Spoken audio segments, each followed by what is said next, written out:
Hello everyone, in this video I'll show you how to use the turn on delay function block in Maestro Tool. First, let's add a new network. Then go to the right side of the screen in Toolbox, select the tone function block, then click and drag to our new network. Now, here's how this function block works.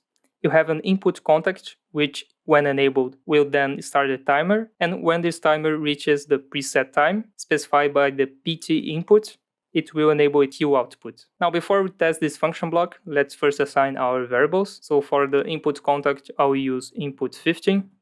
And for the preset time, we need to specify a time variable. And in Maestro Tool, to do that, you first have to type it in a letter T, then a hashtag, and your time period. I'll use 5 seconds.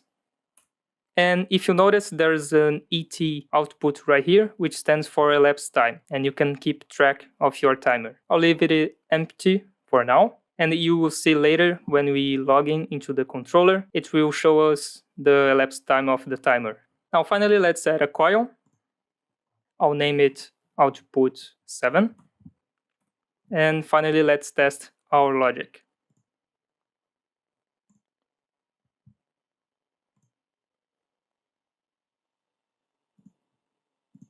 I'll put the controller in run mode, enable input 15, press Ctrl F7 to write the value.